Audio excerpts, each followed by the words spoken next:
Hello parents, students, and community members. My name is Melissa Mata and I am a school counselor here at Ulysses S. Grant High School. As school counselor, I follow what is called the ACA National Model, and one of the four main pillars of this model is that of accountability, in which I am responsible for students' academic success. Per year, I must be held accountable for any shortcomings. With that being said, and following this mind frame, in the accountability measure, there is the same accountability measure for school. That measure that we are going to discuss today is the adequate yearly progress. Let's begin with discussing what the adequate yearly progress is. The adequate yearly progress is the measure by which schools, districts, and states are held accountable for student performance under Title I of the No Child Left Behind Act. Under No Child Left Behind, adequate yearly progress is used to determine if schools are successfully in educating their students. The law requires states to use a single accountability system for public schools to determine whether all students, as well as individual subgroups of students, are making progress towards meeting state academic content standards. Adequate yearly progress is designed to measure adequate proficiency for all students in subjects of reading, mathematics, as well as language arts. While the adequate yearly progress allows flexibility for states to determine their yearly progress, there are three elements that must be met.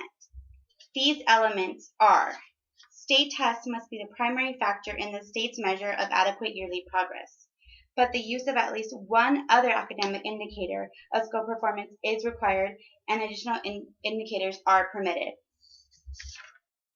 A state's adequate yearly progress must include separate measures for both reading, reading, language arts, and math. The adequate yearly progress accounts for all subgroups of students, including those who are at an economic disadvantage, as well as students with disabilities and English learners. The No Child Left Behind Act requires states to hold schools and districts accountable for making AYP toward all students reaching proficiency. Let's look at Ulysses S. Grant High School and see how we're doing.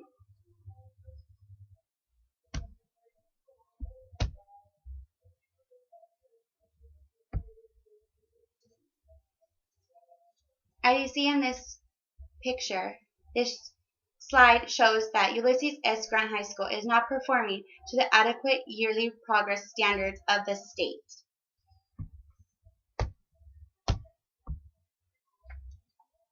In analyzing the results of Grant's most recent AYP report, they have failed to meet one of the three elements required for AYP compliance. While Grant succeeded in meeting their participation rate, English language arts targets, and mathematics target, it failed to ensure that one subgroup, specifically that of socially disadvantaged students, met the academic yearly progress standard. Additionally, while Grant's student body consists primarily of Hispanic and Persian descent, Hispanic students, as an overall group, failed to meet the state academic standards.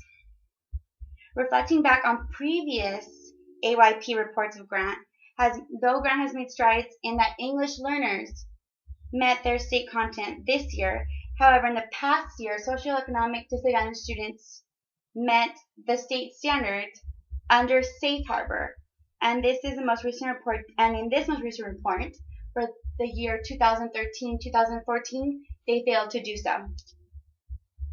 So what has changed?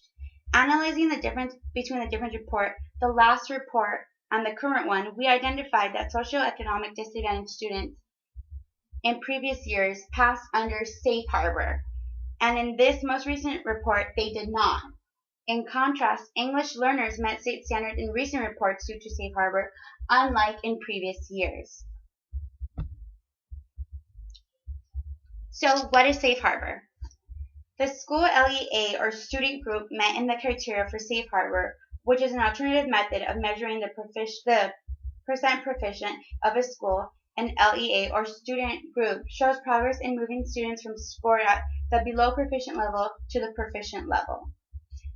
Since Grant has failed to meet AYP standards for 2 consecutive years, it must be identified for school improvement. But what does that mean? What do we do?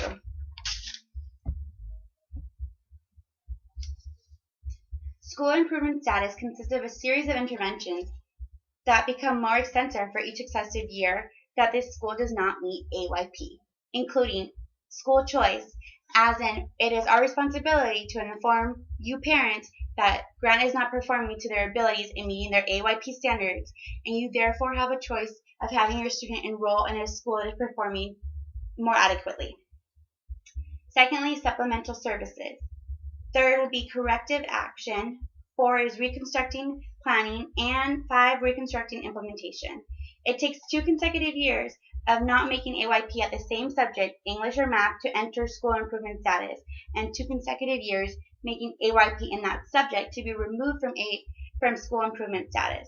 A school that has demonstrated 1 year of progress remains in the current level year of improvement and must continue to implement requirements for that specific year of school improvement. The availability of supplemental educational services for your child. Students from low-income families at program improvement schools such as Grant for 2 to 5 years, whose parents did not select a public school option, such as moving your child to a different school, are eligible for free supplemental educational services. These services include tutoring and other supplemental academic enrichment activities which occur outside the regular school day, with tutorial providers approved by the State Board of Education. The services are designed to increase academic achievement of eligible students. If the number of eligible students who apply for these programs exceed the financial resources available, the lowest achieving students from low-income families will receive these services first. If you are interested in receiving these supplemental educational services, or you need assistance in making a selection as to which provider you'd like to select, please contact the free tutoring coordinator at this school. To address issues in curriculum or school plans, Grant is working with district staff to make changes to the school plan through strategies such as strategic policies and practices that utilize scientifically based research and have the greatest likelihood of ensuring that all groups of students will meet the AYP state standards. High quality professional development for school staff that will lead to removing Grant High School from program improvement status. Strategies to promote effective parental involvement in the school. That's why we have you guys here tonight. How do parents get involved? Research shows that strong parental involvement leads to student success at school. Parents interested in partnering with school are encouraged to contact my office for additional information regarding parental involvement policies, school parent compact, ongoing parent community meetings such as this, advisory committees, school site council meetings, parental volunteer opportunities. To address the student body that is failing to meet AYP standards, we must analyze and understand the factors that can negatively impact their academic performance and impede their academic success. As our student body here at Grant High School is primarily consistent of Hispanic students, and the fact that they are not performing to their abilities, it is a big concern for us as a school and as educators.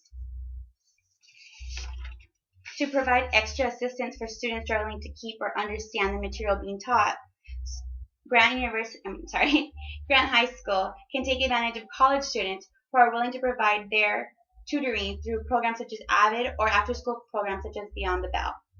Additionally, as these students are facing exterior challenges outside of the classroom, such as poorer neighborhoods or language barriers between parents and administrators and educators, we can work to combat these by training or coaching our teachers, counselors to better understand these students and provide them with the necessary extra attention that will help them combat these challenges that they are facing. Going back to the idea of college students, it would be a good idea, and we are going to implement hiring college students as teaching assistants that can help provide us with translation of material into a language that will help our students better perform to their true abilities throughout the school year, which can therefore improve our overall AYP report. Additionally, making assignments available online and allowing parents to check on students' progress will help ensure that you keep involved in your students' academic progress, as well are able to check on them and ask for help with assignments that you do not understand or that your child may not understand. By being available to parents and students outside of the classroom, teachers and counselors can provide students and parents with additional assistance that will help them better understand the material, thus enabling them to help their students perform better and to the best of their abilities, aside from any exterior factors.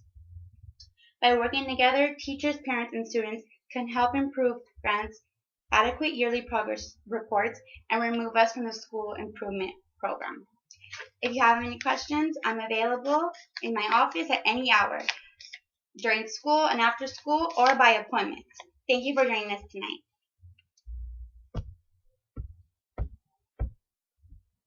If you'd like to look further into anything discussed tonight, here are the available websites on which you can check grants results for the past 2 school years in regards to our adequate yearly progress, more information about what the adequate yearly progress is, as well as how it falls under the program of No Child Left Behind. Thank you for joining us tonight. Have a good evening.